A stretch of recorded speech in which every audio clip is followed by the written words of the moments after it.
What is up guys, welcome back to the channel, and as you guys already saw in the title, yes, we're gonna talk about Highguard. Yes, that's the game that closed out Game Awards and immediately become internet's punching bag, and that's a game right now sitting on overwhelmingly negative reviews on Steam, and that's a game that lost 90% of its player base within the first couple of days. But I'm not here to pile on the hate train. I wanted to approach from a different angle as someone who doesn't have the money to drop on a $70 premium games. So for us budget gamers, free-to-play games are often our best and the only option available. So the real question is Highguard better than some of the other free-to-play options on the market? And is it actually worth your time downloading and trying it out? So let's talk all about it.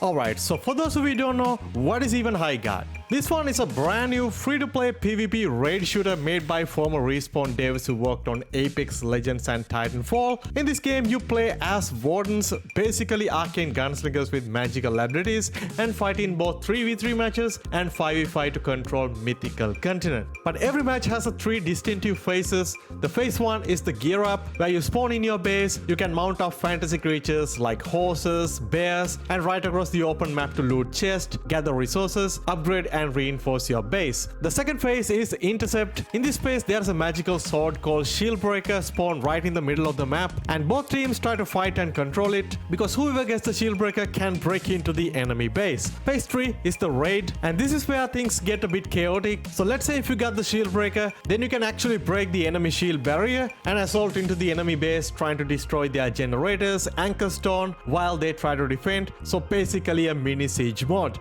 If the defenses hold up, the match reset with better loot available, so you gotta do it all over again. That's a basic gameplay loop in a simple explanation. On paper, it does sound pretty unique, but in execution, well, we'll get to that. When you jump into the game for the first time, there is an unskippable tutorial that does a decent job of explaining the basics. You learn how to shoot, use abilities, mount up, and understand this three-phase structure.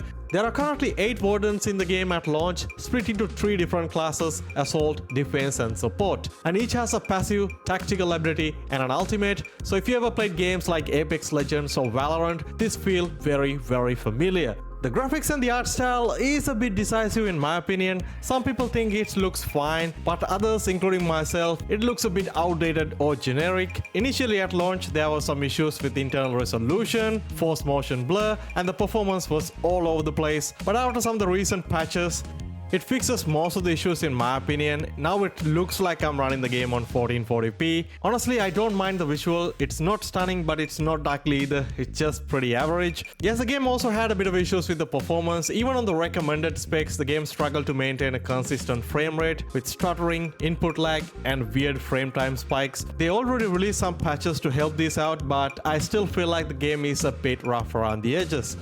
Alright, now let's talk about how the game actually feel like to play. Especially in the initial gear up phase is honestly kinda boring to me. You're riding around with your mount, opening chests for better guns and armor. There is also a vendor where you can spend Vesper, which is basically the in-game currency where you can mine and get from kills. But honestly, the map feels a bit empty and repetitive, and I feel like in most matches you are just riding around for 3 minutes hoping you don't run into the enemy team. In the second phase, intercept phase, is where things actually pick up. Fighting for the Shieldbreaker creates some genuinely tense moment. Overall gunplay feel very solid for the most part, especially when both teams clash in the open field. It got that Apex DNA with similar style of weapons, handling, and recoil, and for the most part I did enjoy the gunplay. But the problem is sometimes one team just dominate very early on, get the sword and steamroll into your base, and when that happens, the comeback mechanic isn't actually great, so basically you're going to lose the game. And the raid phase should be the highlight of the gameplay. When it works out, it's actually very fun.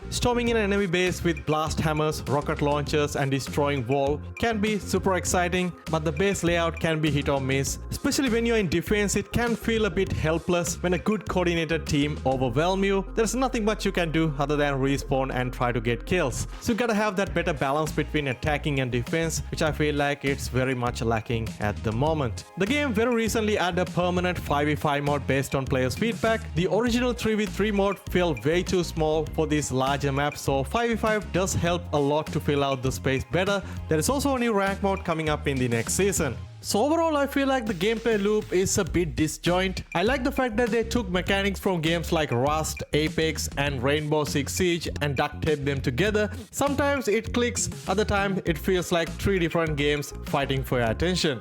Weapons wise, the Highguard keep it very traditional. You get your typical assault rifles, SMGs, shotguns, pistols and snipers. Each comes in different rarities from common to legendary with better stat at higher tiers. And as I said before, the gunplay actually feel pretty solid. The weapon feel punchy and responsive, especially if you played Apex Legends before. You feel right at home. Recoil is very manageable. Hit registration is a bit wonky, but it's mostly reliable. So definitely there is enough weapon variety to find what suits your playstyle.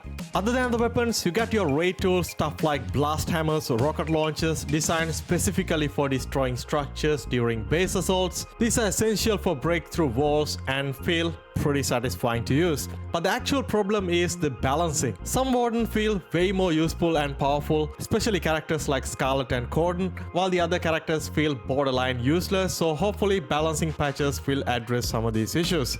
Alright, so before moving on, let's talk a bit about the in-game store and the monetization of the game. Highguard uses a cosmetic-only monetization model, pretty straightforward, so there is no pay-to-win weapons, no loot boxes, no RNG or stuff like that. You buy whatever you like in the store. You get skins for wardens, mounts, emotes, weapons, pretty standard stuff. And also the battle pass is called War Chest, and the first War Chest is actually free, so you can earn these Virgil tokens just by playing the matches and use them to unlock cosmetic items. Pretty typical stuff, but the cool part is you can actually choose which reward you want instead of a linear progression, which I very much like. And all of the core content, maps, mods, wardens, weapons are completely free, so there is no pay to win competitive advantages. So even if you are a completely free to play player, you won't be missing out on anything other than some cosmetics.